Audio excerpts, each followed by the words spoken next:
Bud Wilkinson invented winning.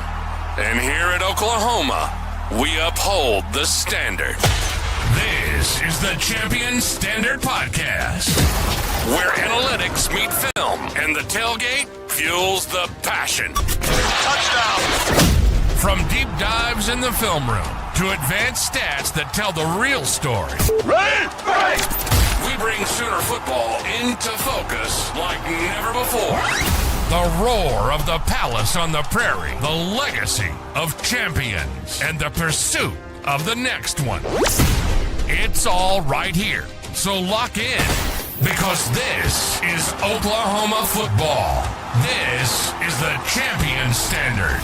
Let's go! Let's go! Go!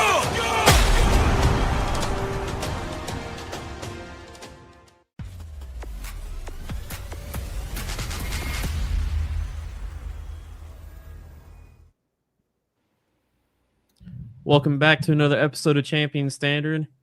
I'm Rob. I'm joined today with JY and Alex. We're doing another trench warfare. Coming out of South Carolina, we had what we believe to be our identity. We saw some good football in the run game. We embraced a downhill mentality. We gave the running backs 30 carries in the game. South Carolina, a decent opponent, but it was really a dominant win. Like, it was probably our best win as far as like from all 60 minutes. And you had a defense that was playing great. They couldn't find anything offensively. We controlled the clock, and we just grinded out a great win. You go into this Ole Miss game, and I felt like everything felt like this was just another great opportunity for them to expand into the duo in the inside zone and get into more formationally, start playing around, moving guys around, and try to even take it a step further. It was an ugly weather day. It was you're talking about ugly weather. I mean, you just had a great dominant win. You knew that Lane Kiffin was bringing in an offense that you wanted to keep on the sideline. It felt like all of the ingredients for we're going to see the same thing again, because it just made sense. Just happen, and it didn't. And we regressed right back to our hero ball mentality, trying to run Mateer, trying to get the pass chunk plays and just live off of it instead of just letting our running backs work. And X-Rob had a great day. I mean, he had a big pop play for 65 yards. Even if you take that out, he still averaged 5.5 yards a carry. So I mean, he was just churning, and we embraced it for about 2 drives, and then the last 4 minutes it just disappeared. Like, we just didn't want to go back to it. Mateer had another off day, missing guys. Alex, you sent me the clips, and I'm like, oh, we're definitely going to be going through those tonight. missing reads. I mean, he had wide open shots, but it's the same crap from the last 7 games. We've had one game where we actually committed to it, and we had a dominant win. It just didn't make sense that we regressed back. So JY, what were your initial thoughts on this Ole Miss game, and yeah, what do you think, man? I'm convinced that coaches that come from the air raid, it causes them physical pain to run the football. I mean, either it kills kittens, or something somewhere, or it's something, takes 10 minutes off their life every time they call a run play. But it just, I think it just makes Arbuckle break out in a rash every time he calls a run play that's not quarterback run. Because quarterback run, he's cool with that. But, yeah, I mean, don't give it to X-Rob. Can't do that. Don't give it to Blaylock if he's got the hot hand. Don't do that. So, I'm a little disgusted if you haven't Yeah. noticed. Alex, what do you think? What lead up to the game as you're watching, and then just right before the finish, like what's going through your mind watching that on Saturday? I was pretty much just sitting there scratching my head saying, I just don't understand what the hell we're doing. You go into halftime. First off, the debacle before halftime, that drive that they had, I don't understand why you're running hurry up. It's 3rd and 10. You're hurrying up to the line. Ole Miss is not calling timeout. There's 16 seconds left, right? And you're hurrying up to the line of scrimmage, trying to go get in field position still. Completely just, I guess, forgetting the fact that, you could still have a turnover, which could make this even worse, right? It was just watching it. I was going, just go to half. I don't understand why you guys are doing this. Then you come out of halftime, and the 3 of the first 4, because you go 3 and out, the second possession you get on their 15-yard line, 3 of the first 4 plays of the second half were called quarterback runs when they had no success at all the entire game so far, and basically didn't the whole game. What did he have? He ended up with 13 carries for 16, 17 yards, and one of them was a 17-yard carry where he broke it off on he just scrambled for it, right? So I was just sitting there, and literally on the second possession, when they got the ball at the 15-yard line, I was standing there talking to my dad and my brother, and I started laughing, and I said, watch, he's going to call another quarterback keeper. And literally when the ball, I was literally sitting there going, I don't, it makes no sense. So anyway, all of that, Mateer just, man, that was a really rough game for him. It was. Watching him, he's either he's sped up, doesn't seem to know what he's keying on, or he's just literally staring down his first read, right? He still will not consistently go down to his checkdowns, right? I mean, you have a 240-pound running back that can catch the ball out of the backfield. You have Blaylock that can catch the ball out of the backfield, who when they're swinging out into the flats, they're one-on-one. Mm-hmm. If you just get the ball in these guys' hands, they can create plays for you, right?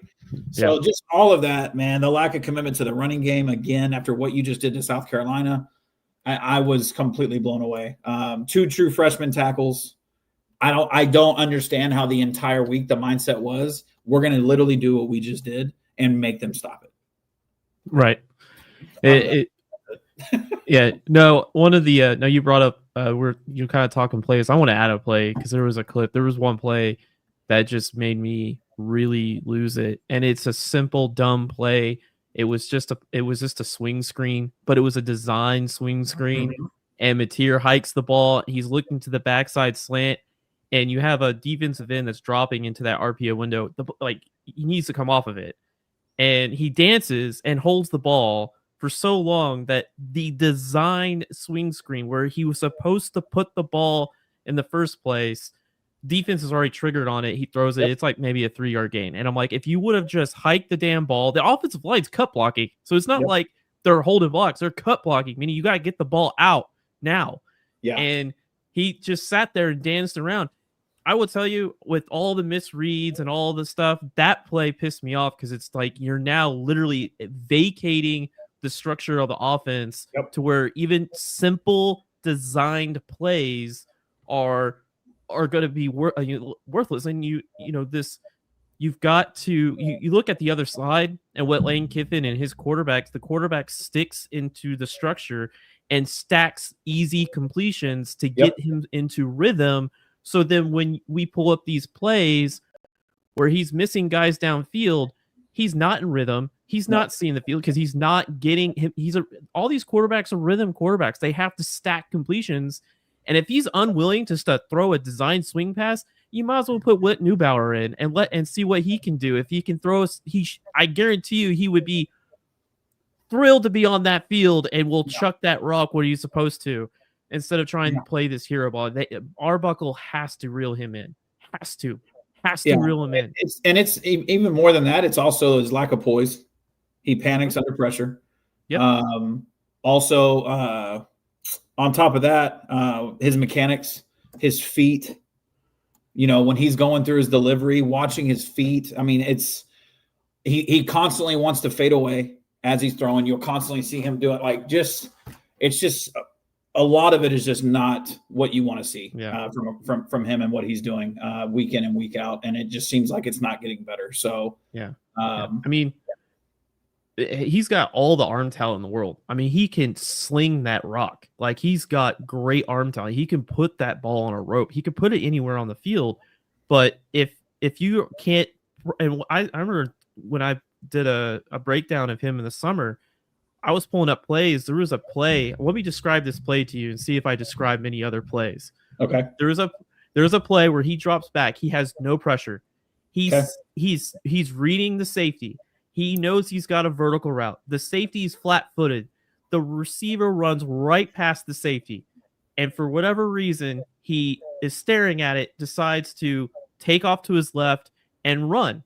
And when he ran, he got like 20 to 25 yards.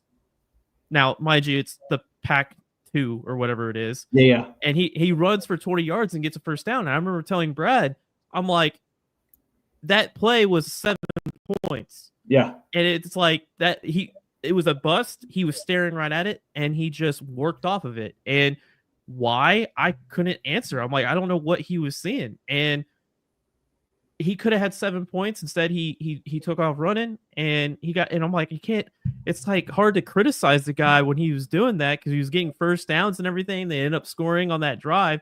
But now on SEC play, I'm seeing the same thing. He's staring at guys and he's not pulling the trigger, or he's pulling the trigger too late. And then he's trying to work something with his legs. And these SEC athletes are way faster than the Pac-2. And he's not Cam Newton. Like, he's plenty athletic to play in this league, but he's not Cam Newton. Like, this can't be a quarterback-centric run offense. So there was a play that we'll go over here in a minute that what I was talking about, what he's reading. And what the play design is you have Burks running an underneath screen. You have Satania running it's a fake screen and go. So he acts like he's going to come up to the corner and block, and he releases into the end zone, right? Wide open. And then you have Helms running basically, I want to say, I can't remember if it's a post route or not. I'm trying to remember. He gets the ball and immediately looks at Helms and stays with Helms the entire time. Yeah. Never once goes to Burks, never once looks at Satania. And I'm sitting there watching going, why is that what your number one? Why is that where you went immediately and he doesn't come off? He bails right, throws it into the dirt, and they kick a field goal. It was the same play he scored in South Carolina. It's the same play. They ran it before, and he threw that rock, but then he comes to the new game, and it's open again, and he doesn't throw it. I don't know. It's strange. Yeah. We got a question here. What did Kiffin expose the most concerns you? Is it fixable? JY, you want to take that one? Yeah, to me, it's the game management. You had Exhibit A on display on the opposite side of the field where, they had a plan. It was coherent. They knew what they wanted to do. They knew how to attack it. They stuck to it. Whereas on the Oklahoma side, to me, the people pulling the strings and calling the shots, University of Oklahoma, should be the greatest football minds in the country as far as college football goes, right? I mean, that's what we expect. It's what everybody has come to expect. And, everywhere you go, everything you hear and you read, Mateer had an off day, right? That's the one thing I think everybody can agree on. Mm-hmm. So if you see that as an offensive coordinator, it falls to you to change your approach, take the ball out of his hands, and if you have a run averaging 12.9 yards a carry without the 65-yard run, then feed him the damn rock, right? I mean, it makes no sense to me whatsoever. If you have such an explosive offense that you're going against, like Ole Miss, and your defense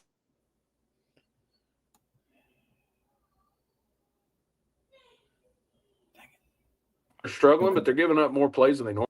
Why wouldn't you want to try to? Did I cut out? Sorry. Yeah. Why wouldn't you Yeah. want to try to keep the ball out of their hand? Why would you just keep going 3 and out? You get back into, and I'm sorry if I get long winded, but No, you're good. You run the ball with Xavier Robinson, and you get back in the damn game, right? He busts a long one, then he comes back and runs the draw play, trucks a couple guys, gets in the end zone. Now all of a sudden it's 26-25. Yep. Then in the middle of the damn third quarter, you're going for 2. What the hell? Kick the extra point. Then late in the game, you're having to drive for a touchdown and 2-point conversion rather than just kicking a field goal. And you're calling a wide zone stretch play or whatever the hell it was down when you're backed up in your own end zone. You get blown up. You give up safety. There's that. There's all that. But you finally – it felt like, obviously the offense isn't at their best, but they finally found something that was working with extra. Yep. They finally did. And you're thinking, all right, here we go. We're going to get this going. And defense gets lifted up, and they're like, all right, we got this. It's starting to come around. You're starting to get some light, and you don't see it anymore. You don't see it anymore, and I get you can't fumble. You can't fumble the punt return, after you get the big stop and you got an opportunity to go down and go score and all that. I get that. But at that point, we pissed down our leg and said, we don't have enough time to – we've got to throw the ball, and 3 and out, and you're giving them so many at-bats. I think what they run over 100 plays? They ran 93, 94, somewhere around there. Yeah, that's a shitload of plays. Pardon my French. That is normally, 80 plays is a lot. Yeah. 80 plays is a lot, but 93? Come on, man. It is. There's so many things that I want to point as a strategist, tactician, whatever you want to call it, that we just failed. We failed as trying to how to approach this game. Nobody in their right mind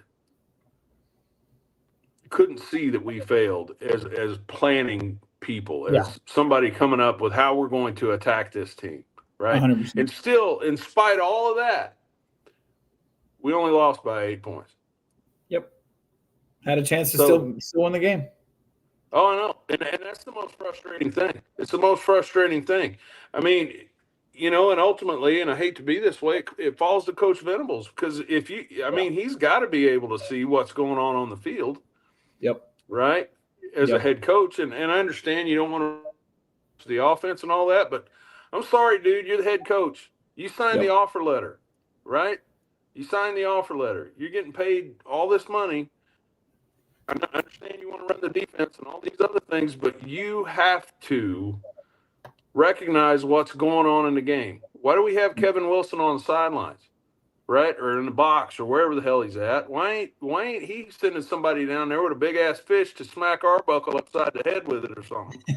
to say run the fucking ball, run the damn ball, right? Sorry for the F-bomb, but God Almighty, run the ball. Shit. Yeah. So I don't know, man. I'm just disgusted. I'm disgusted because right now, whether we want to admit it or not, and we can pump sunshine all we want, we are staring down the barrel at another 6-6 season. It could happen. It could happen. Every one of these games that we're getting ready to go into is losable. Oh, right? 100%. You have the talent to win all 4, right? You could very easily end up being 10-2 and in the playoffs. You could. And it's not that I don't trust the players. It's not. Right. Are they going to have the right game plan? Correct. Are the players going to have to do it in spite of how we're going at these teams? Yeah. Right. Yep. Your offensive coordinator right now has to make and Venables have to make the decision that I get he's an air raid offensive coordinator. That is not fitting what this team is doing well. You have to fit your scheme to what your players do well. And right now, what they need to be doing is duo inside zone. They need to be running downhill and establishing a running game early, sticking with it all game long, and playing off of that. Instead, he's going in with the mindset that what he did this week and throw, or let's run Mateer. It doesn't work. It's not working, and it hasn't worked all. They're still running GY counter. I know. Which has only been successful maybe 3-4 times the whole season. Like it's not working, right? Like I get like you want to try and get it to pop at some point, but also at some point just run what's working and make them stop it, right? I thought on the last 4 minutes of the game when they got the ball back down 8, it was prime for running downhill with Robinson. All just you'd already ran it multiple times in the second half, right? And obviously he had the big touchdown run. You had the touchdown run up the middle on the next drive. He had more successful runs after that. They just wouldn't give it to him, right? So on that last 4-minute drive, what I was hoping they were going to do was run duo and inside zone and just take it down the field. Waste the clock, go down and try to tie it. But I think in regards to the defense, I thought the defense, yes, did they give up yards? Sure. You know what? I don't care about giving up 400 yards. You're playing one of the best offenses in the country with a quarterback that may be the most dynamic quarterback in the country, right? With his ability to beat you with his arm and his ability to create with his feet. That his ability to scramble was a game changer against this defense, right? And I tweeted it earlier today. The good news for Sooners fans is, we'll see. You don't see another quarterback like that again the rest of this year. The rest of the guys you're going to play this year are guys that stand in the pocket and throw the ball. Right? There was how many plays did you have RMT coming off the edge that he just was not able to get there because Trinidad Chambliss was able to create with his feet and get away. It happened multiple times, and sometimes it was on third downs, and it just kept drives going. So I think that played a big factor. I think the quick passing game played a big factor. I think this defense is fine. They still, in my opinion, did enough to win the game. They gave up 32 points. They still did enough to keep you in it and to get you a victory. So this game, strictly in my opinion, is on your offense game plan and game management by the coaches. I agree with you, JY. If the Sooners, let me ask you guys this, both of you. I want to answer for both of you. And Mateer. If the Sooners hit the layups that they had, how many points do you score on offense? You should be right around 40. Yeah, I was gonna say 38. I was thinking 38 off the top of my head. Yeah. I mean, there's a play we're going to go over in a little bit. Second to last play of the game. You're trying to go score. You have Burks wide open down the field with a single high safety trying to come across the field. And Mateer is trying to step up. And instead of keeping his eyes downfield, he brings his eyes down and throws it in the dirt. When Burks is 40 yards downfield running into the end zone with nobody near him. All he had to do was keep his eyes up, find him, and throw it. It would have been touchdown. You're going for 2. Why is he still playing? That's the question I have. So that's my thing. I don't mind yanking him. He needs to play, but he needs to be yanked. He needs to like some of these plays are just awful. Like he's rogue. He's gone rogue. You have to reel him in. Yeah. I think if he goes into this Tennessee game and you start this first quarter and you see him continue to do what he did last week, I think you have to have a short leash and you basically say, you know what? We're going to have to make some kind of change to give this offense a spark. You either go with Michael Hawkins or you try. I don't know. I know the other guy hasn't played hardly at all, and throwing him in at Neyland Stadium in a night game could be. Yes. You're probably going to go with Michael Hawkins. Yeah, I know. If you want to try with the best chance to win, if he's continuing to not understand what he's reading and go through his reads and be able to complete throws, you're going to have to make a switch. It's the simple plays. You're talking about like the hitches and slants and the RPO read, the inside zone read that we were just talking about, and like all these different the little things have to be right. I'm not, all the ones, some of these busts, it's like, yeah, that's not good. But when you you pair that with some of the simple stuff, it's getting out of control. And you can yank him to tell him to lock in and focus and let him sit for a series and then put him back out and see if he plays. That's what they do with Rapp a lot. Yeah, it's Obviously different sometimes coach. you have to do that. Yeah. Yeah, it's a different. I think that has to be on the table. He has to elevate. You have to elevate him, and you would hope to see that in practice this week. See some growth. Just the little things have to be done right, because if you can't nail your reads and designed swing screens, like there's no point in you being a quarterback. You're not playing the quarterback position. You're trying to play hero ball. You're not trying to be a quarterback. We need a quarterback. Agreed. Before we go into the film, everyone please like, comment, subscribe. We're about like 100 or so away from hitting the 1,000 milestone. Let's go. Which helps us with like the monetization stuff and everything, and the YouTube algorithms and all that stuff. So give us a like, comment, subscribe. It really helps the channel. Guys, are we ready to do this? Definitely. All right.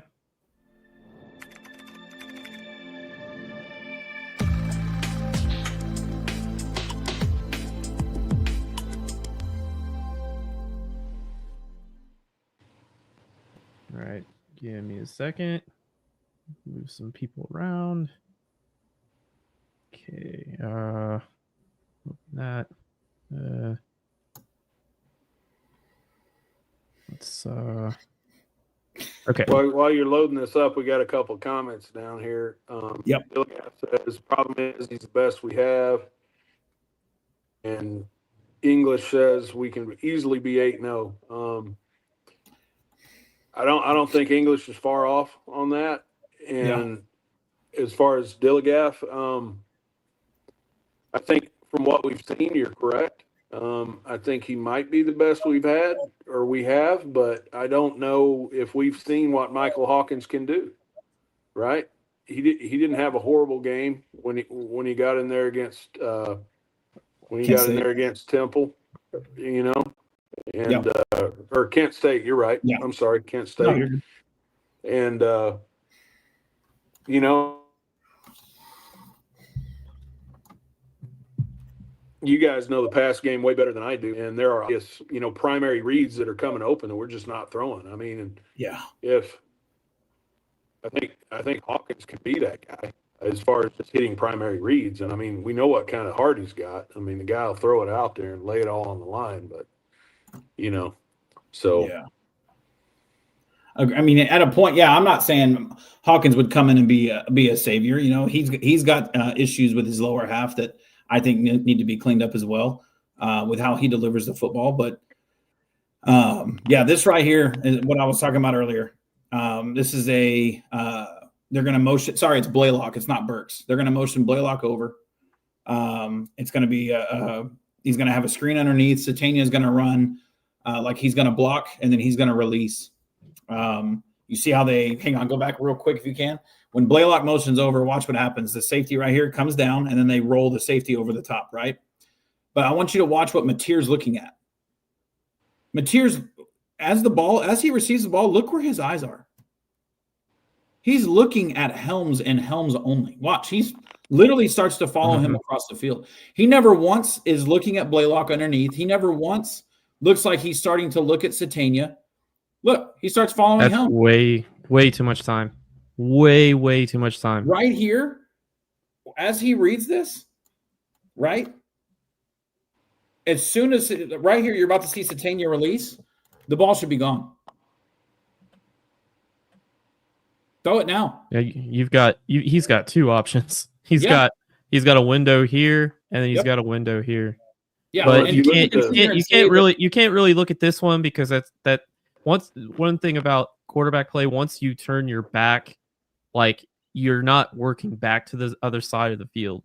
So like he's looking here, he should be seeing Satania open up, and if not, then you've got the swing out here. What he seems to do sometimes is I feel like sometimes he predetermines where he wants to go with the ball before the snap. Absolutely. Absolutely. And he's not right there. Even if he's worried about this safety that rolled over the top, and he's like, no, he's worried he'll throw an interception, whatever. Okay, but you never even once considered Blaylock. Nope. Right? Never even once looked at it. You just immediately stick with Helms. You sit back there, you follow Helms across, and then you just roll right and throw it in the dirt. Yeah, he's got that defender that's pushing him out, but yeah, he could have laid it out over here. Oh, 100%. And with how strong of an arm he has on it, he could have put that on a rope. As soon as that safety starts to transition into a back pedal, he's not, there's no way he's breaking on that and picking that off. No. Not what the arm Mateer has. So right there, go ahead. Once Titania hits the 10-yard line, that safety totally has his hips turned too. He's bailed. Yep, right there. See, right there. He's there's no way he's going to make that play. No. But look where he's looking at Helms. Yeah, he's trying to thread this needle here. He's thinking that Helms is going to break loose, but you are already told not to throw this ball because of this backer. Because this should come out now. If this backer wasn't here and you've got this, that's you could pitch and catch that. But that backer is telling him there is basically a natural zone double over Helms, which then tells you, hey, if there's a natural zone double on this guy, then there's got to be someone else that's open because you can't double everybody. Right. It has to be. But here's the other thing. Okay, now you're looking at Helms, right? Okay. You see where he's at. He has inside leverage, right? You watch him and watch him and watch him. What Caden Helms is what? 6'5", 245 pounds, 240. If you're going to look at him like that and you see he's in single coverage, why not even just try and throw him the ball then? Yeah, give him a chance to make a play. He's in single coverage. But you don't. You just sit with it, and then you roll right and chuck it in the dirt. Yep. So it's one of those where it's like the game's moving so fast for him, and he's predetermining. He's sticking on one read right here and doesn't even give the play design what it was supposed to go to. He doesn't even give it a chance. Correct. Yep. Nope. That's a common theme. You had this corner right here, literally just in between two. Make your pick. Yeah, this is a bust. So this is stump. So this is because there's verticals. He's thinking that he's supposed to take this underneath because in other rules he's supposed to, but because this is 4 strong, four receivers on one side, he's supposed to take this vertical up. And so he has a bust. Like he's supposed to have Satana all to himself, but he thinks I got to take this swing, but that's not his rule.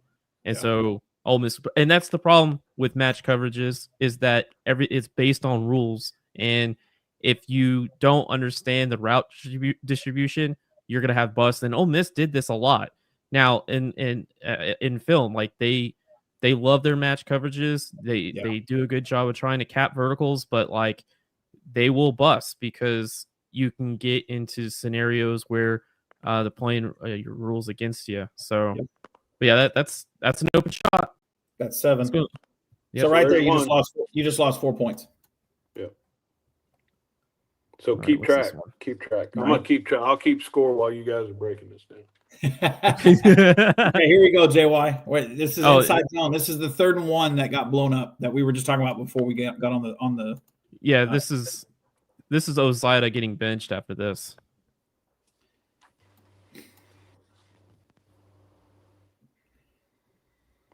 Yeah, can you show the wide view first so we can show kind of the whole play come together, and then we'll go to thank you. Then we'll go to the end zone view. So yeah, right here you notice. Rewind that just a little bit. You see Helms right here in the slot. He goes the key on the linebacker and then releases up. He just lets the linebacker go. Well, Mateer right here reads 6. He gives it. He runs right into the back of Ozida, and it's no gain. Pull the ball. Mateer could have pulled it. Now does 6 can he still blow it up? Sure, but this is a wet field. There's no guarantee he would have been able to stop and be able to plant and cut back right to pick up Mateer here. I think he should have pulled it. What do you think? Yeah, I agree 100%. You gotta pull it there. I mean, You got both your receivers, at the bottom they're blocking people, and you're out on the edge. They always want to run him anyway, so get it. You're in and outside that 40-yard line right there at the bottom, and Right. you get at least 10 yards, right? Yeah, it's frustrating. Like you said, like when he's supposed to run, this is a read to run. He doesn't. Yeah. Oh man. Yeah, so that play just gets blown up.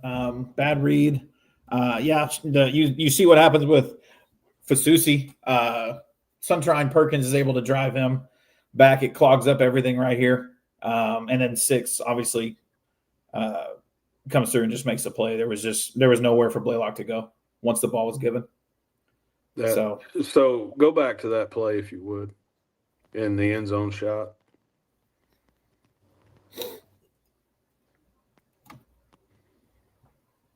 So if you look, your center and your left guard and your left tackle, they all three get blown up, right? Yep. You've got a double team there with Wee Woo and Michaela in the middle. Yep. That should be creating vertical movement, right? Should be creating vertical movement. So he gets a stalemate on the front side there. Ozida just catches this guy. That's a position block. That is his feet stop. It's not physical. You're not striking people off the line of scrimmage. It's not a pass play. I mean, if this is, and Fasusi can't just catch this guy. He's got to go strike these. You got to go strike these guys. You got to deliver the blow, right? They're just not, right? They're just not. That's, it's 3rd and 1. What the hell? I mean, pull the ball right here, right? He's coming in, right? Just ride it a little bit longer, because once that guy commits, pull the ball. Pull the ball and you're outside. You only need 1 yard. So, I don't know.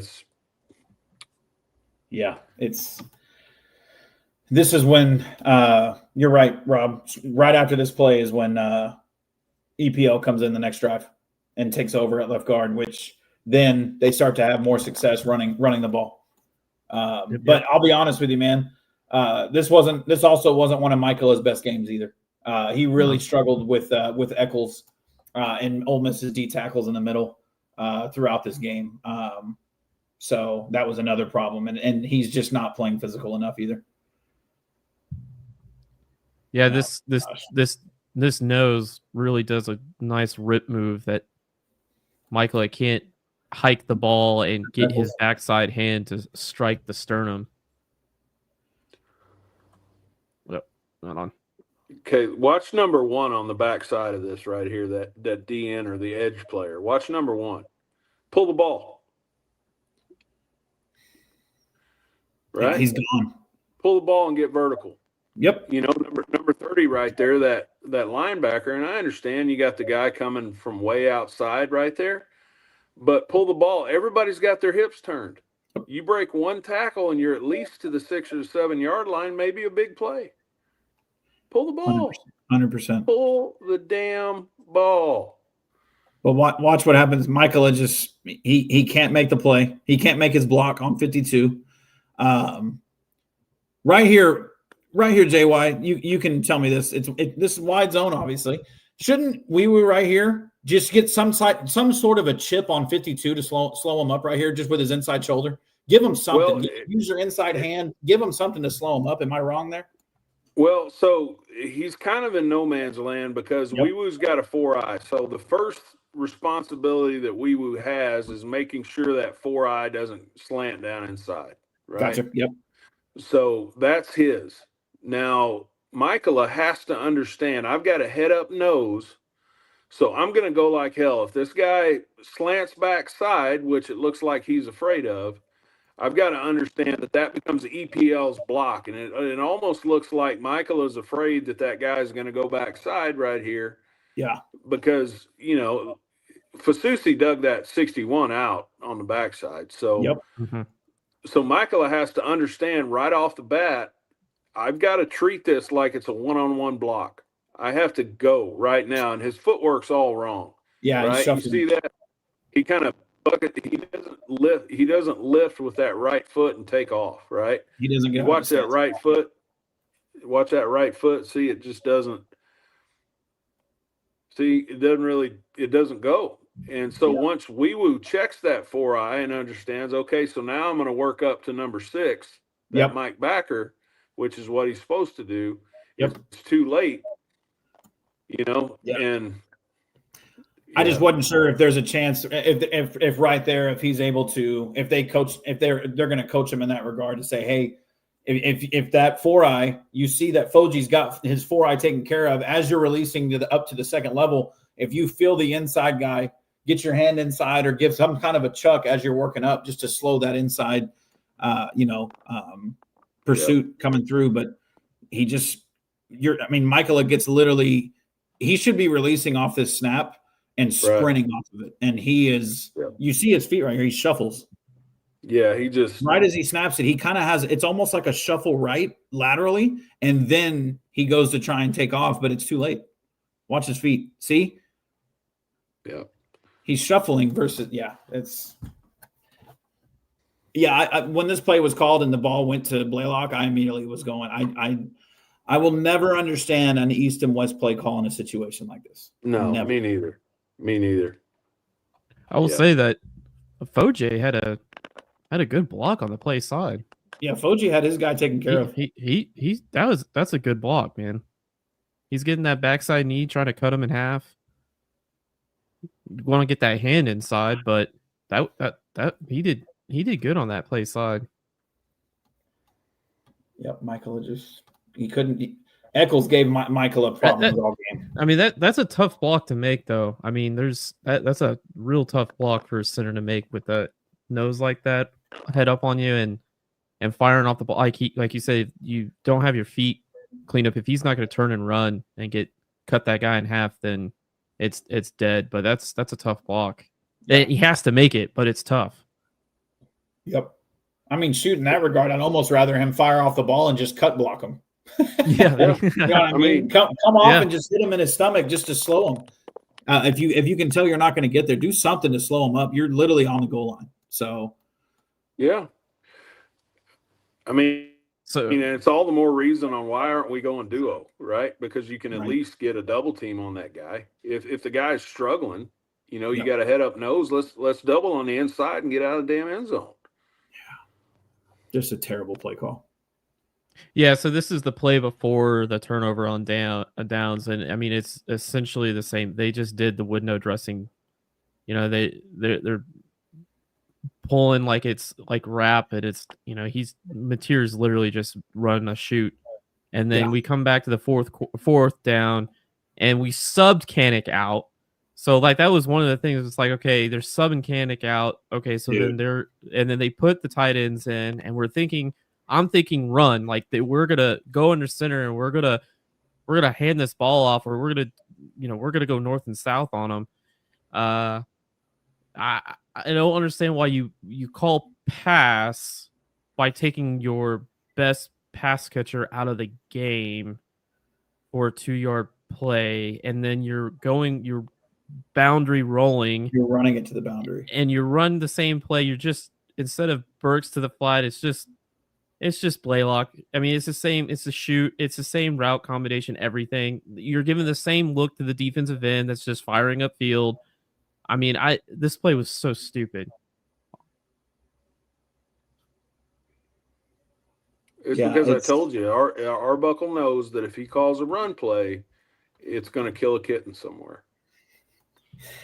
And look right here. Pause that real quick. Rob, yeah, this is stupid. Yeah, go ahead. Look at the right side of the field right here. Yeah. Or sorry, the right. Thank you. The left on the screen. Look how many defenders are on the side of the field that he rolls to. Literally, it's 7 defenders on this side of the field. You also are this is the boundary. You don't have hardly any room whatsoever. And you send is it 2 guys en route? Yeah. That's I was hoping you were going to say that. So like we're sending that right here, and here. And this, like I said, this defensive end's already seen this look the play prior. Like this is the same play. It might be different window. It's the same play. So he knows how I can trigger on it. Yep. It doesn't make sense. I'd like to have seen. Can you go back to the wide view? So you roll Kearney, you motion Kearney over to the left side, right? Look how many defenders are on the left side of the field right here. Exactly. 3 to 4 max. Pause it real quick. So right here, and with how you have Kearney doing what he's doing, send him up, and you can either release him upfield, right?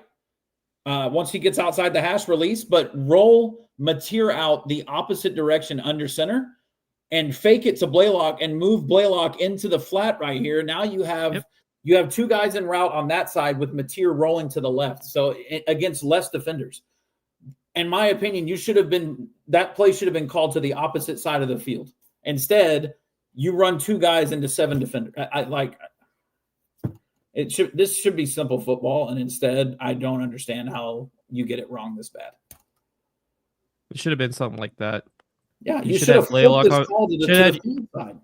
You would have Blaylock on your left who does the shoot. You'd have Kearney run your motion speed out, and then you'd have your receiver right here run a little skinny slant or even like a skinny post or whatever, just to hold defenders there. So you pull this guy out, you hold him, and then you've got 2 guys you probably still have a backer somewhere over here that would take one of these 2 guys, but he would be in conflict, and then Mateer just take his time and just pick whoever, because you only need 2 yards. Dude, exactly. And if nothing's open, guess what? Mateer can tuck it and go. Yeah, and he doesn't have the angle to tuck it and run over here because he doesn't have enough grass. But also, look, your third receiver's coming all the way from the opposite side of the field, but he doesn't even have time to even get back to carry on because look at the pressure in his face. This was just all bad from the jump. Just bad. Bad. And honestly, I'm all for being aggressive and trying to get the first there. There was 4 minutes left in the half. Punt it. Punt them deep. Make them go earn points. Instead, you gave up a touchdown. Now it's what was it, 22-10? Yeah. Instead, you could have had, 18-10 going into half, right? I mean, I get they could have gone down the field and scored, but at least you give your defense a better shot versus them taking over the ball at your 48-yard line. Yep. Yeah. This is a touchdown run. I'll let it play. Yep, this is duo. And I think the end zone view actually, I think it gives you just enough to see the play start to come together, and I think it cuts off. I could be wrong though. Let's see. Yeah, I don't know. I had to talk about this on Sunday because I didn't want to be in negative land the whole time. But yeah, this is why you run duo, right? You're creating vertical movement. You're creating garbage for the linebackers. Yep. Xavier Robinson's reading the front side backer. He does a really good job of staying patient. That backer's really trying to get Xavier to commit somewhere, so he can plug it. Xavier does a great job staying patient, staying behind his blocks. Michael works up to the second level, seals it off. I mean, and he does some Houdini stuff right here. Yep. And then, you've got Helms. Look at Caden Helms. Caden Helms, fantastic block, man. Yep. Like that. He ends up sealing too. Yep. And then you got this safety up here who he's looking at all this garbage. He has no idea where Xavier is. Like, he has no idea where he's at. Yep. What's funny is that he had this hole here too. If he was trying to work to, these guys overlap, and then he just able to slip and bounce out. I mean, why this kid doesn't have a game under his belt where he's had 30 carries, I have no idea. I don't get it, man. I really don't. He should be tapping his helmet, asking for water and Gatorade and rest before we pull him out. What was the last time you saw an OU running back tap his helmet? Oh, shoot. Like, tap his helmet and I'm tired. I need a break. Not getting enough work. Exactly. That should be the goal, is to make Xavier so tired that he has to come off the field. Yep. So if you go back a little bit right here, I think we actually lost JY. Oh, did we really? Yeah. Oh, so if you go right here, watch. Oh, here he comes. And there he is. JY, right here, this is where I was liking what I saw from EPL in that when he takes up, when him and Michaela get this double team before Michaela does a nice job releasing up to the linebacker, is EPL stays square. Watch right here. He doesn't stay trying to run the guy, because if he would have, he stays square as he takes over the block, and then he ends up sealing him back the other direction. Because if he would have just ends up pushing him into that, he runs him right into the hole. But he keeps working his feet, seals him off, and then he's able to get through there.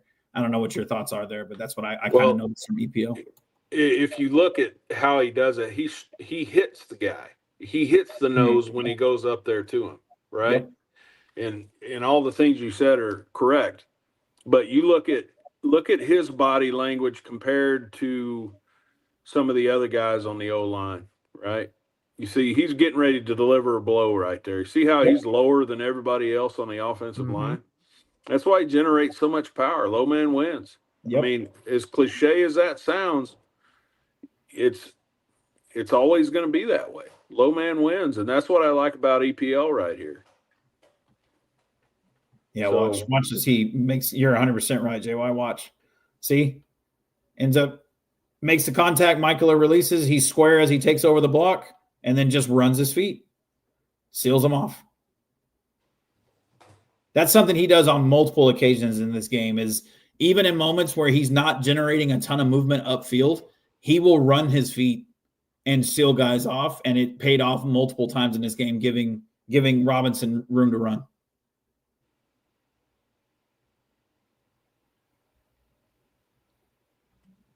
Good play.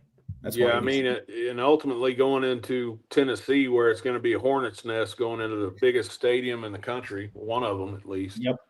You need to see a whole bunch of that if they don't, if they don't want to make that seat hot before the end of the year. 100%. Oh, here you go. Another screen and go. Yep. Here comes Satania. He's right here in the slot in the middle. Watch what happens right here. Now, mind you, this turns into a first down, and they end up scoring on this drive. But this still could have been 6 right here. Watch this. He sees he look where he's looking, okay? Satania's gone. And the guy that you see covering right there with who is that? 11? Giovanni Gibson. Watch what happens. He actually he's not turning and running with Satania. He's running with Gibson. Satania's gone. Yep. The only defender that recognizes it is the opposite hash safety, because you see him bail and just start flying over here. Mm-hmm. Yeah, so my guess on the coverage here is that this is stubby, where what Ole Miss was doing a lot was that they were manning on the outside receiver on the 3-by-1 and then pushing the coverage into these two defenders here. And with it being him being megged up, he's like man on it wherever he goes. Like he ends up bumping into his own corner to the corner, or this nickel is manned up on Satania. But this is like one of the reasons why you run these type of switch releases, is because it creates natural rubs on these defenders. And then up here they've got a cone call where they're coning or double teaming a soft cone on these two guys. And once he sees that this quarterback is looking his opposite direction, like you mentioned, JY, he can zone off and work back to the middle of the field, looking for any in breaking routes. Like, so for like if Giovanni is working on a bender of some sort. But yeah, I mean, this is another example that we just, his eyes are on the right spot. Like he's looking in the right direction, but for whatever reason, he comes off of it. And we're just running a switch wheel post. It's the same exact play that we ran versus South Carolina for a touchdown. It's the same play. And yet, for whatever reason, he doesn't look towards Satania, who got him the touchdown the last time that was called. And you got the defensive coverage that you wanted. It's just strange, man. Like, this is just so weird. So that's 11 points by my count. 11? Oh my Yeah, god. 11 points off them. Well, they end up scoring on this drive. Oh, okay. A touchdown. So, but yeah, Charlie, you're 100% right on that. That touchdown run by X-Rob, Giovanni Gibson, Isaiah Satania did a nice job downfield blocking. Yeah. But yeah, no, this is, I mean, it's wide open, dude. Why aren't you throwing this? What are you seeing? That safety even comes crashing down. He comes crashing down on Gibson. You should have immediately threw that. Yeah. Yeah, let's watch it right here. Watch that safety right here over top of the trips.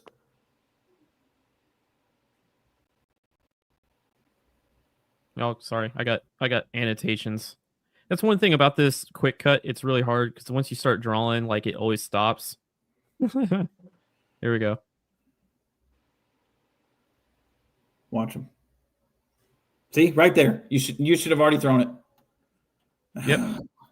He, like I said, I think I don't know, man, because the Blaylock, or sorry, Dion is not his first read. So I'm assuming he's looking at Giovanni and realizes that Giovanni is basically, covered up.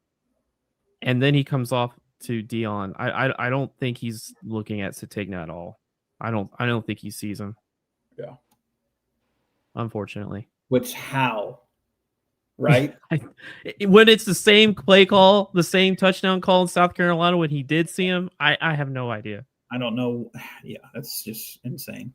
Here, let me clear these annotations and then I'll play the play through. Yeah. Do you inside zone, 1st and 10? Oh yeah, this is a really nice run to the left right here. Right behind EPL.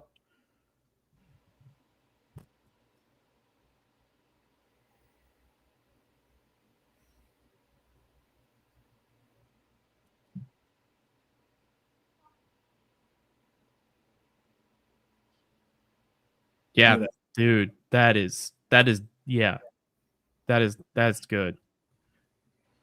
Low man wins, right, JY? Always. And you notice that, and this is one of the little things you got to do in offensive line play. Right before the snap, if you watch that edge player out there, see how he's creeping in right here? He's not even paying attention to the guy in motion. He's not. He's coming in, so that should tip you off for Fasusi and EPL right here, that EPL's got to know that 4 eyes mine all by myself, right? I've got that guy one-on-one, and Fasusi's got to take that D end. Yep. Well, it's actually more of a 3 techniques, not a 4 eye, but yeah, the defense is always going to give away what they're doing. They're going to tell you what they're going to do if you pay attention.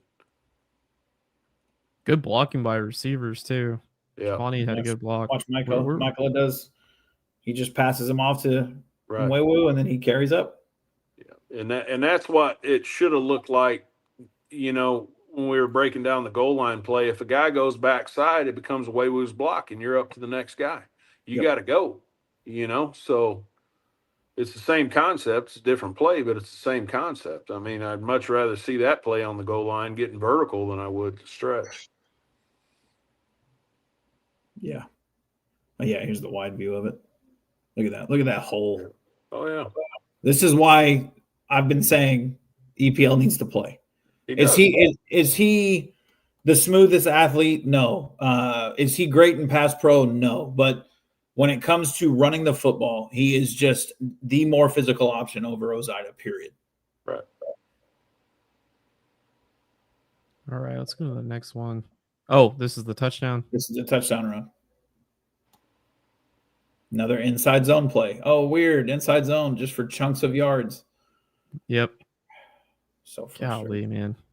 Watch the end zone view.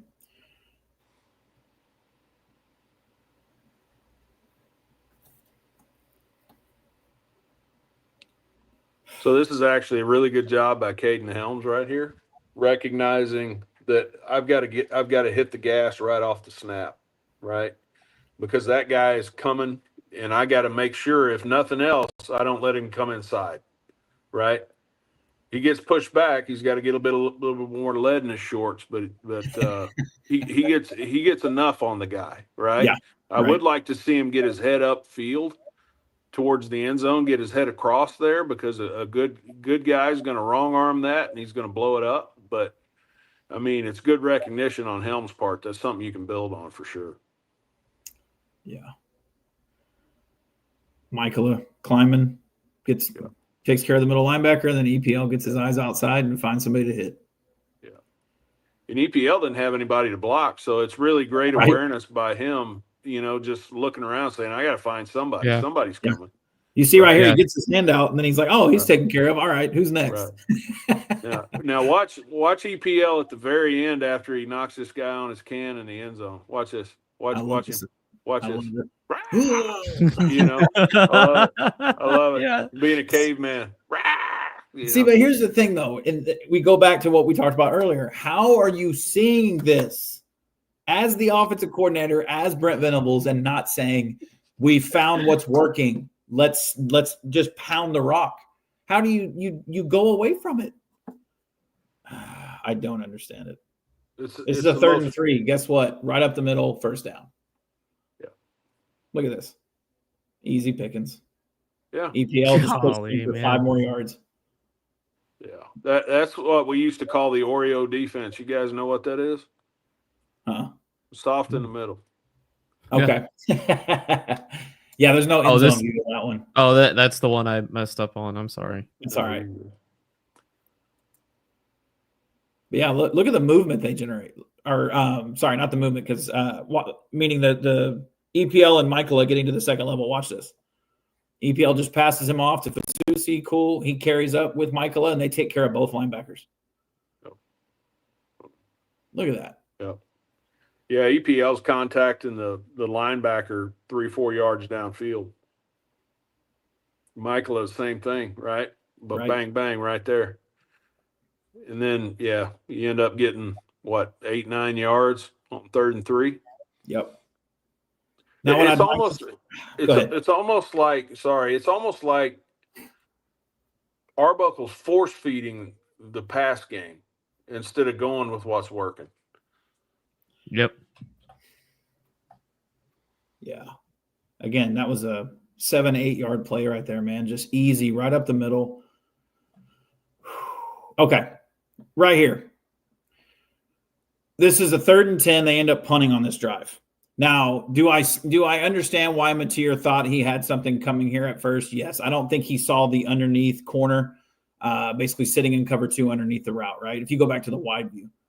But what frustrates me right here is, hit pause real quick, please. What you're going to see here is Mateer's going to snap the ball. When he gets the ball, he's going to look at Burks, and he pretty much just stays with this route, right? As he's about to throw it, you're going to see Robinson is releasing out in a swing route out of the backfield. As he does, he basically would be one-on-one with number 14, who is 6 foot, 190 pounds. Watch what happens as Mateer throws this instead of just dump. I get it's 3rd and 10. You don't want to check it down. He's 240. Give him the ball. Look right there. Just dump it down to him. Right here. Dump it. He's going to turn upfield and be one-on-one with a corner. Well, and the corner's got his hips turned too. Exactly. So, by the time he turns around, he's at least to the 50. Yep. He's going to right here. He's going to plan. He's going to come downhill. He's just got to make a miss. Instead, he tries to force a ball to Burks, and they punt. Yeah, you're not going to hit a sail route on cover 2. It's just not going to happen. And again, like I mentioned before, they're Xing out the outside receiver. They're pushing the coverage into the inside, and you're not going to hit this hole shot very often with a sail route. He can do it. He's thrown it because he's done it before, but it's very, very rare. I mean, that is a really, really hard throw to make. 100%. And it's just, that's such a low percentage throw. You got to take what the defense gives you, and the defense gave you, like you mentioned, Alex, a 240 pound back in the flat with a corner that's going to have to come 12 yards from depth. to try to tackle him, Yep. that's a missed tackle, and that's another 5 or 6, 8 yards, and that's a 20-yard gain. Which he does it on the last drive. He gets a 21-yard reception from the flat. Like you gotta take what the defense gives you, and it was screaming right here. If he would, there was so many opportunities this game. There was one earlier in the first quarter that they end up kicking a field goal on, I believe, that he snaps the ball and has Robinson out of the backfield on the swing route, and he's one-on-one. He actually has the outside leverage on the linebacker. The linebacker's playing more so inside. If he just dumps it down, there's a chance Robinson gets the first. He doesn't throw it to him. There's just too many times where this something like this is open out of the backfield, and he will not check it down. Yeah. And the other thing that we're kind of running into with trying to, push the ball downfield is that you have to find ways to win this matchup right here. Because defenses are going to keep manning up on the outside and pushing all the zone coverage underneath. You have to find ways to win this. Otherwise, they'll just keep running it. Is that Giovanni Gibson? Yeah, it's Giovanni. It's not a good route combo for this because you only got, again, 2 vertical routes. And what is it? 3rd and 10? What the hell? 10. So it's 3rd and 10, and we've got 2 vertical routes beyond the line of scrimmage. Just not a good scheme. Well, No, the first rule about being an offensive player is knowing the down and distance. Okay? It's 3rd and 10. You're at midfield, basically. So if you get it up to the 45, the 46 at bare minimum, you only got to get to the other 49 to get the first down. So you got the whole area down at the bottom evacuated so you can hit the dump down, right? Yeah. If they come up and they cover X-Rob, then you go deep, but they don't. Yeah. You see number 6 right there, kick his arm out, calling that guy out. Watch number 6 right here if you back it up a little bit. Watch him. See him pointing? Look at that. Yeah. He's like, there he goes, but he's not going out there with him. Nope. He was telling him he's releasing into the flat. Look, he's right. in. Yeah, it's. I think he's got the quarterback. Yeah, he's got quarterback on this. He's got to wait. He's got to take the quarterback, and it puts the corner number 14 out here on conflict on that. And good luck tackling him one-on-one. Yeah. Right. There's no way. No, you're not. That 14 wasn't coming 12 yards from downfield on X-Robin full momentum. And even if he does, he may have a 4th and 2, 4th and 1. All right. This is the same coverage. Oh my God. Kind of. Oh, sorry. Let me erase the annotations real quick.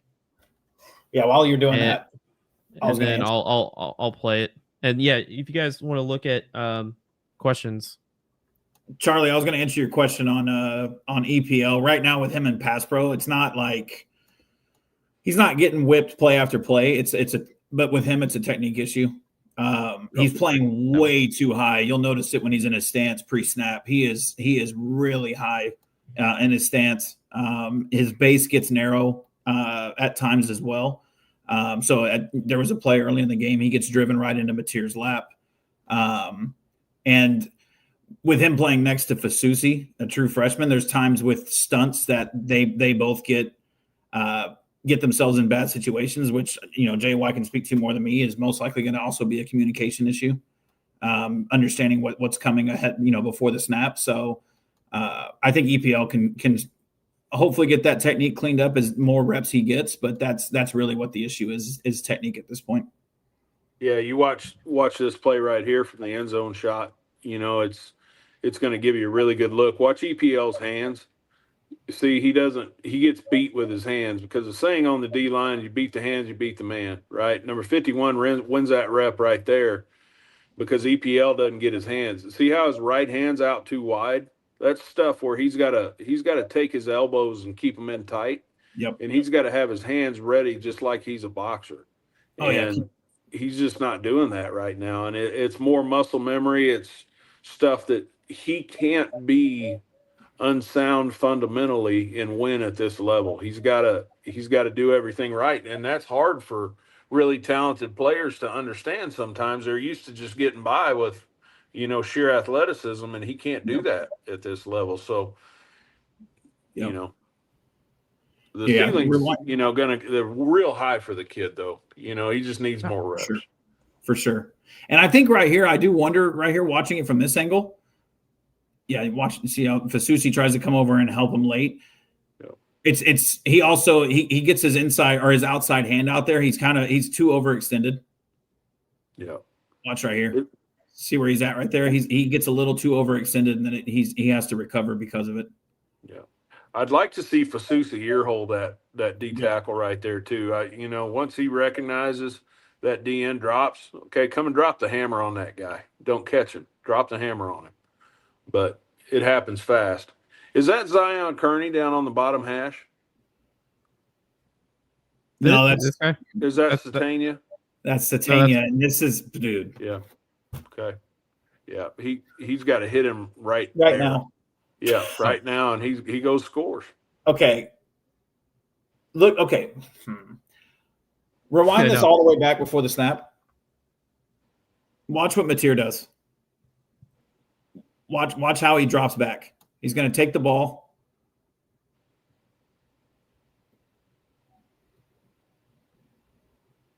Now look, he goes 1, 2, and then he kind of starts to roll right. See, he's not just going 1, 2, 3. If he goes 1, 2, 3, and he's looking at Satania, he can uncork it. But look, he goes 1, 2, 3, then he gets to Satania. But watch what he does. He starts to veer to his right. So he's not in a position to throw the ball right now. You see what I'm saying? If he's in position, if he plants that back foot and he sees Satania, he can cut it loose. But watch what he does. Why? His feet are so close together. I get you're feeling some of the pressure from that left side, but all you had to do was plant and cut this ball loose. Look how close his feet are, and and look how wide open. Yeah, man, he's got some stuff to clean up. He should have ended up right here. Yep. He should have ended up right there. Fasusi's got that guy 7 yards away. What kind of pressure has he got? No, 100%. I'm guessing he thought that he was breaking through immediately. So he starts to veer right. But it's like, dude, 1, 2, 3, Satania makes his cut, ball gone, dude. Like, nope, he's not in a position to throw. So then he just rolls right. And basically, I think he gets back to the line of scrimmage. Look what he does right here. Also, look at X-Rob. You could have if you were nervous, just dump it out to him again, one-on-one. Do something, but get the ball out of your hands.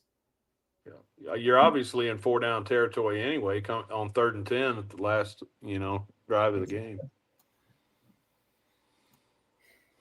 Hang on, let that keep playing a little bit. Oh, sure. Yeah, I was going to look at one more thing. No, I think Sooner Cowboy is right. I think this is just who Mateer is. I mean, Dilligaff asked, "Do you guys think this year's a learning curve with Arbuckle and Mateer being in the SEC?" So part of me thinks that they're learning that they can't get away with the stuff they got away with at Washington State. Right? They can't play hero ball and get by, and the other part of it, I think, at this point in his development, Mateer's got to progress. He's got to get better. I don't think it's impossible for him to get better, but he has to learn how to play within the system, because I don't think. And there was a previous comment that said the staff doesn't have a clue, and on some things, I don't know that I disagree with you a whole lot, but on the other piece of it, there were a lot of points that were schemed open here. If he just stays within the system, Yep. Because on one hand, I understand you're trying to help the guy out. You're trying to get it, you think that the best option is to get him the ball, but he's having an off game. I mean, even your best starting pitcher is gonna walk a few guys, and you gotta go to the bullpen. You gotta. Which in this case is turning around and handing it to Eddie Lacy Jr., right? Right. So, 3rd and 5. 3rd and 5. Run duo, run inside zone. Try to give yourself an easier chance if you do go to a 4th down. Look at the box. Dude. 5 people. 5 freaking people. If you can't run a quarterback draw against that, if you're going to motion the guy out and vacate that guy, Yeah, you could have ran inside zone with you could just, Mateer. yeah. If you know you're hell bent on running Mateer, run him. Okay, you got numbers. Yeah, I really wish they would have ran duo or inside zone with Robinson here. Yeah, you run it inside zone lock, man on that side, cut him out, and you'll have these two just work up and seal the linebacker. End of story. As long as you can get that shoulder there on that. Is that a 3 tech? I can't see from here. Yeah, he is. And you're done. You're off to the races. Yeah. I mean, you just inside zone lock it, keep it simple, and just take your right guard and your center and work off of those two. All right, now remember, this is 3rd and 5. He snaps this and goes straight to Kanik, who's in one-on-one coverage with the safety. But look at where he's trying to throw this ball to. Now I want you to see, yeah. So if you rewind it a little bit further, I get he's probably like, yeah, he wants to let the play maybe come together a little bit. But watch, as soon as X-Man looks at him, he could dump that off. One-on-one, X-Man has a step a little bit on the linebacker. He can get outside. So there's one option.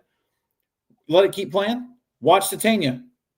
He's still got all the time in the world. Look at Satania. Open, throw it. First down. Burks on the backside. Go to Burks. Open, throw it. He locks onto Kanik and decides on 3rd and 5, I'm going to cut loose a 35, 40-yard throw on a corner route. Which is a low percentage throw. I mean, that you're and the one that he missed earlier in the game that was wide open for a touchdown that he went to Satania on, but he had Kanik wide open and he didn't throw it. But here, he doesn't look at any option that's an easier ball. He just goes, nah, corner route, let's go. He stays with it the whole time. And again, veering left. Why? You don't even need to move right now. Just go through your reads. Keep your feet planted. Now look at his feet when he throws it. He's fading to his left. Look where the ball goes. When he throws this, look at his body. Keeps fading. Yep. Ball carries on him. Bad throw. I mean, you should hit this. I mean, I don't mind him taking Kanik, but you should hit this. Like you've got the coverage that got the coverage that you want. You got the nickel to take your slot receiver here instead of them doing an exchange. You got who would have leverage on this route. You got exactly what you wanted out of it. But on a 3rd and 5, I'm just saying, and that's yes, he's open. Now watch the end zone view, and here's where I'm going to show you guys what I mean about. And JY knows what I mean. When you see the end zone view of EPL in his stance before the ball snap, look how high he is. Look at that. See how high he already is starting off the play? Yeah. He needs to be lower than that. Look at that gap. Oh, my God. It's just they're daring the Sooners to run the ball. They're daring. They're screaming at them to run the ball. Inside zone lock. You don't have any A-gap players. None. Sorry. You cut him, man the backside, have these two, have him help, get Michael on the back, run straight. But here's the thing. Even if you had this, do you trust Mateer to actually stay in the confines of running in between the tackles? Because he does not really like to run in between the tackles. He likes to bounce it. But yeah, I mean, JY, you're right. I mean, they're gifting us. I mean, this is just like, this is 3rd and 5, and you got the backer to push. Got the backer to push with the motion too. Got them all to bump, which just makes the block even easier. Yeah. Hey. Oh. All right. 4th and 5. I'm going to piss you off. Watch Satania in the slot. Remember last week against South Carolina? Watch Satania. Wide open. Instead, you try to chuck it. Another 40-yard throw down the field on 4th and 5. Satania is wide open on a whip route. But look at Blaylock out here on the release. Watch. Yeah, can you go back to the wide view? Yeah. The end zone view or whatever. I've noticed the end zone view never shows it well in passing. Right. Go ahead, JY. No, you're good. And look at Blaylock at the bottom. Right. Look at nobody's on. Nobody's on. If he chucks it down to Blaylock, he walks in the end zone. Right? You know, I got a theory now. So That's I excellent. think But yeah, you're right. I got a theory. I think he is. I think when Arbuckle is tagging routes in the calls, because this is a sluggo, I think when he's tagging routes to just put guys in different spots, I think he's hearing the call as a tag, like sluggo, and what is this? This is like a whip return or whatever. I think he's hearing the tag, which he's just taking as that's the call. Like, I'm thinking he's like, anytime he gets some sort of tag route on a base call, he is like focusing on that tag. Like, Arbuckle is communicating to him this should be open, but that's not how it works. Like, you need to keep in the confines. This sluggo obviously opens up grass for you because this is cover 5. You got fast bail on the safeties. They're just 5 yards off the ball, manned up on you. And this is your man beater right here. Like, that's your man beater. Take it. But I bet you he's hearing the tag calls of some of these routes, and he's just assuming that Arbuckle wants him to go there. Dude, if he hits a 10-year right there, he's down. He's down at least to the 10-yard line. Because look, those the corner and the safety are playing. Look how far off. Look where they're at. The corners he's chasing, and the safety's another 15 yards away. If he hits Titania, that's a huge gain. Yeah, usually in man coverage, the safeties are always going to be about 22 yards in depth. Yep. Because they're trying to, you've got man underneath. They're trying to make sure that you're capping the play, and you've got your man beater right here. I mean, this is a good call by Arbuckle. I mean, this is a good call. Like, he called his man beater on 4th and 5. He won the call, but his quarterback. Like, nothing, like the other thing is frustrating. Like, if this is a sluggo, everything about what is telling Mateers to not throw this ball, like everything. You have you have the safety over top, and everything's waiting on it. Yeah. Yes, everything. There's nothing telling him to throw this rock. Nothing. And remember, against South Carolina, you had the second down play where he ran the whip route to Satania.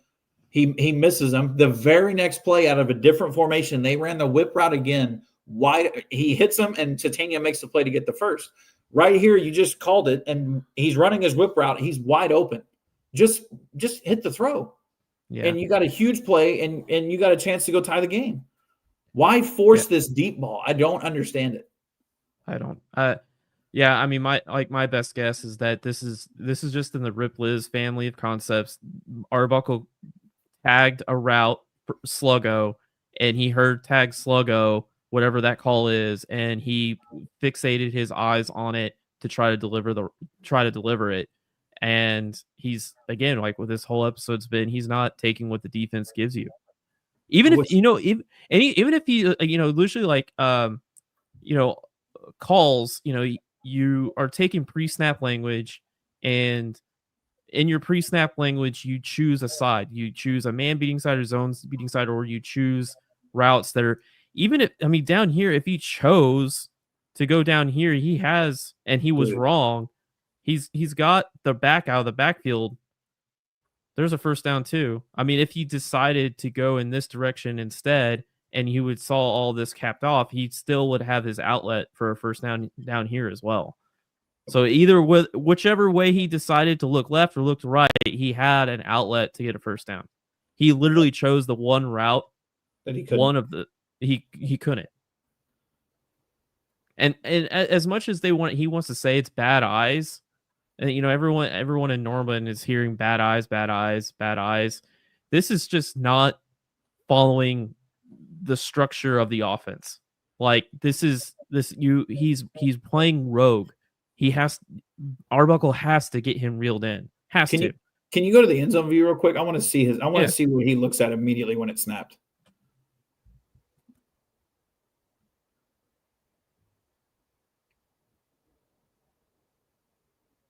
His head and eyes never changed where he was looking the moment he caught the ball. He immediately turns and just does this. Yep. Watch. His eyes should have been, dude. Oh, that's the other play. His eyes should have been on that safety. Yep. Sorry.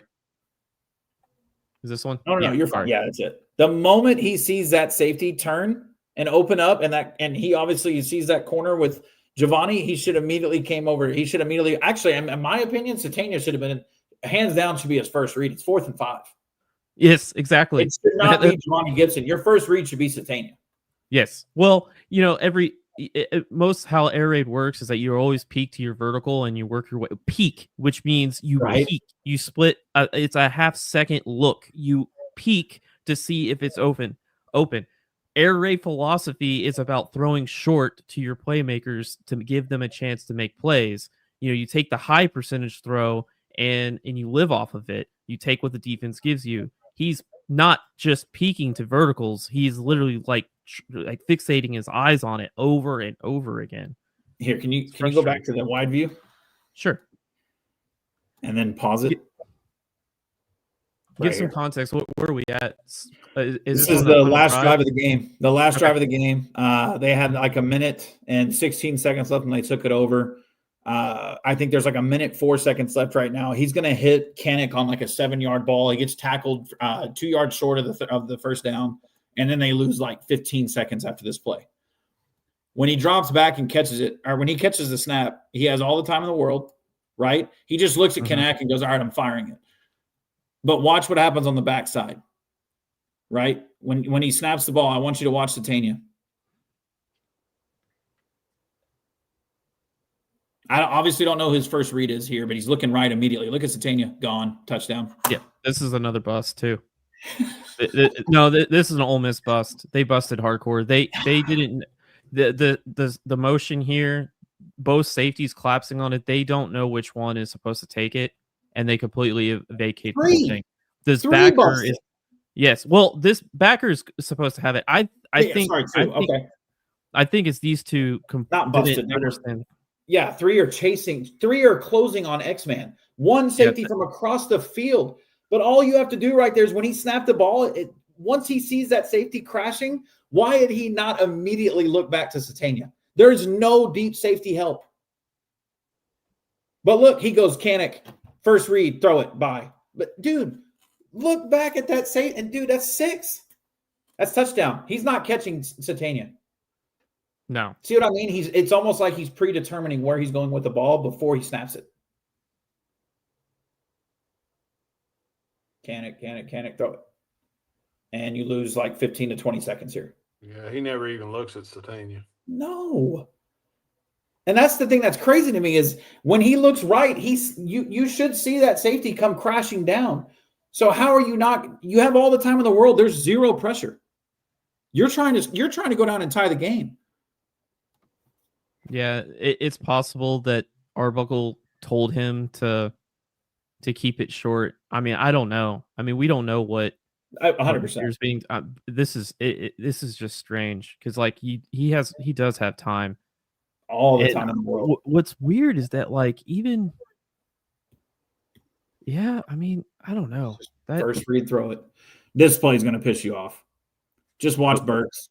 Not bottom receiver. Yeah, this one. All right, I'll let it play. Yeah, bottom receiver, JY. Watch him. Yeah. Yeah, that's 6. Yeah. Mind you, as he was breaking free, Mateer still has the ball. Yeah. And he's climbing in the pocket. He just brings his eyes down. The protection's good. Protection's good. And he climbs into the pressure. Yeah.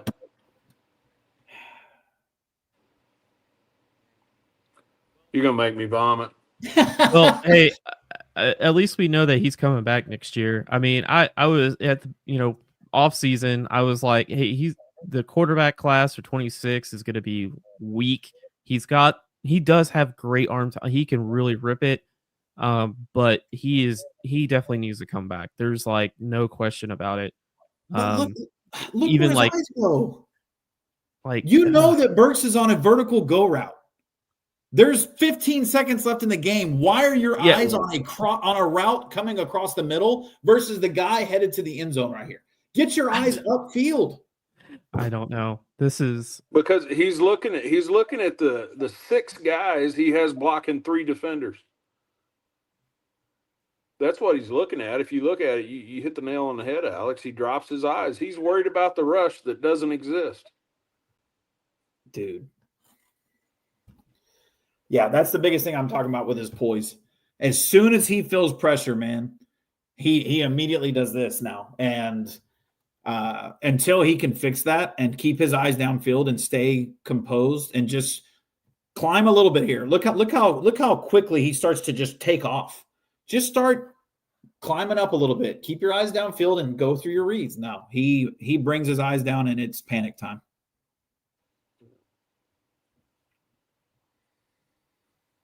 Yeah, I think the horse is dead, guys. We beat the hell out of it. Right. Well, this was the last clip too, so yeah, it's the last clip. All right, anyway. I think we yeah. I mean, we covered a lot of ground. We covered quite a bit of all the issues and stuff, and I just I don't know what to tell you. He definitely needs some more football. He definitely needs more football, more reps. He has to be reeled in. He's Rogan. He's playing rogue, man. He's Rogan, and he's playing too much hero ball. And you want to settle a quarterback down. You want to like get him relaxed and feeling good and not feeling pressed all the time so much. Run the damn ball. Run the ball. Get some play action. I want to go back. Have we ran much play action? Have you seen much play, like genuine, not RPO, like a play action throw? No. It's not a part of this offense. No. That's terrible. You got a quarterback that's struggling with reads, then I don't know, cut the field in half and have defenders flow into the line of scrimmage, and all of a sudden those passes and those reads are much, much easier. I don't know. It's just it's frustrating. It's frustrating. Well, JY, what are you looking for next week? See if your hair gets grayer, man. I mean, these folks they're aging you, man. You're not kidding. I want to see them respond. They're at a crossroads in the season. They could end up 6-6. They could end up 8-4. They could end up 10-2. So they got the talent to win all of them. They really do. And I feel better about Foji right now. I mean, even if you got to sit Simmons for another week or whatever, but hopefully you get Simmons back. He's got to do a better job reading the field. I mean, this is year 2 as a starter in the system. He should know the system by now. So yeah, he really should know the system. So the guy you brought here to run the system is actually hurting the offense along with your OC. Right. You know what I mean? So sure. I think one of the biggest things, man, is I think you obviously know what kind of defense you have. The offense has to sustain drives. So we all know they have to commit to the running game. Arbuckle's going to have, and Venables is going to have to keep them to it. You got to come out and run downhill. Tennessee's not great at stopping the run, right? They don't have a great defense. Do they make plays behind the line of scrimmage? Sure. So neutralize that. Let's run downhill, right? And then I think the other biggest thing is this defense has to create turnovers, dude. There has to be some turnovers created in this game to grab any kind of momentum, things like that to flip the field. I don't care if it's 4th and 4 and they get a stop. I don't care if it's an interception, fumble. You got to start getting turnovers because it's just not helping you at all. So that's some of the main things I'll be looking for, and possibly a special teams play that could change the game. Yeah, this Tennessee game, you got to run the football. Otherwise, you're going to get into a shootout real quick, and it could get out of hand real fast if your offense is going 3 and out and everything. It can get out of hand pretty quick. Can we get into a shootout with that offense? Can we win a game? No. And my gosh, if they think that they can, if they go into this with the air raid mindset, dude, it's not going to be fun to watch. It'll get ugly. So yeah. Well, we actually put Mr. Dilligaff we hit I put a super chat goal for doing a breakdown on the defense. Yeah. And between Mr. Bleakley and Mr. Dilligaff, we hit it. So we'll need to find time to do a defensive breakdown of Brent Venables' defense, and we can take a look at that. I've got a lot of defensive stuff broken out. I'll let you guys take a look at that as well in there on the quick cut. Maybe we can do an episode of that. Kind of just the flow of his blitz pressures and his coverage system, and if we can get it before Tennessee, it'd probably be a pretty cool episode before Tennessee as we go and face that offense. Yeah, I was reading that last comment. Yeah, which one? I'm the dude playing the dude disguised as another dude. That's the one Lou Becker says. Yeah. He said, I don't know if we need him to come back. I don't think he needs to be driving a car because he can't see. Yeah, it's you know what your identity is. Did they stay with it this game? No, but you saw it. You got little peaks of it. That was very successful, just like it was against South Carolina. So the next 4 games, you better run it more than you throw it. And you got to split X-Man and Blaylock 20 to 15 carries a piece. Don't care, right? That's the only way you're going to come into these games and get victories. And everything's still in front of you, right? With the teams you're playing, you went out, you're in the playoff. There's even a chance you could still go to the SEC championship, right? You still have everything in front of you. But if you come out with an air raid mindset, there's a strong chance you're going to maybe at best go 7-5. Yeah.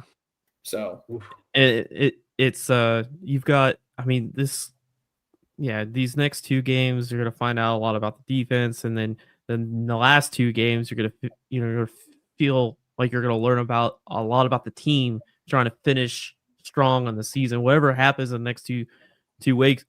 But you've got 2 home games to cap on your season and to end it strong and have something momentum going into hopefully, if we're winning, momentum into playoff or momentum to a championship. Guys, I just want to participate in the championship November, like this whole time, and we've got one more game, and I just want to be one of the top 5-6 teams that are competing for an SEC championship, like in the conversation for playoffs. And you gotta get through these next 2 road games, and you gotta finish strong in the season. Gotta finish strong. Yep, agreed. Well, guys, I think we went through everything. You guys have any final thoughts? You guys good? I think we got a good Vince session, good therapy. We'll see what happens this week, man. Yeah, I'm looking forward to it, though. It's always fun to have a prime time ABC game, so I'm looking forward to it, however it goes. Yeah. Well, tune in next Tuesday, Wednesday. We try to get these out on Tuesday night. Thank you for everyone that chimed in. Please like, comment, subscribe. These episodes will only get better as we just get in our groove and everything. We've got a few more games to enjoy football, even though if it might not be enjoyable all the time, it's still good to hang out with you guys. It's a lot of fun, so we'll see you next. Yeah, we'll see you next week. See you guys. Boomer. Sooner. Hey. That is my standard. Champion standard. Yeah. Run my place, ayy. Keep up with the pace, ayy. If you don't got motion, then stay up out of my face, ayy. I be doing a race, ayy. 100 yards out of the way, ayy. It's time to lock it in the field, baby. It's game day. 7 rings you can't handle. I'm on a champion man too. Welcome to my standards. Maybe that's something you can do. Maybe try a different angle. Maybe try a different play too. When you know you're the greatest, some people might hate you. Champ, I'm the champ. Champion standard. Don't gotta put on a hat. Titles, you know we got that. Yeah, I'm the champ. Champion standard. Yeah, I'm the champ. Champion standard. Hang my jersey in the rafters. I'm the champ. Champion standard. tell you nobody's safe when it's time for game day. Put up or shut up, you know it's competitive. We will not ever take losses. Yeah, I be playing the game, but at heart, you know I am just really a boss. Youngin' or boomer, don't matter who's on the field, everybody getting sauce. Get down with the team, cause we really one-on-one, yeah. Hey, I'm the man, hey, I'm the man, yeah. Watch how we make fans, while we also make this cash, hey. When it comes to plays, there isn't one we haven't ran, yeah. Competition's getting bodied, that's no capping. Champ, yeah, I'm the champ, yeah, I'm the champ. Champion standard, don't gotta put on a hat. Titles, you know we got that. Yeah, I'm the champ, champion standard. Yeah, I'm the champ, champion standard. Hang my jersey in the rafters, I'm a champ, champion standard. Champ, yeah, I'm the champ. Yeah, I'm the champ, champion standard. Don't gotta put on a hat. Titles, you know we got that. Yeah, I'm the champ, champion standard. Yeah, I'm the champ, champion standard. Hang my jersey in the rafters, I'm a champ, champion standard. I told you nobody's safe when it's time for game day. I told you nobody's safe when it's time for game day. Champion standard, and we don't play. Champion standard, and we don't play.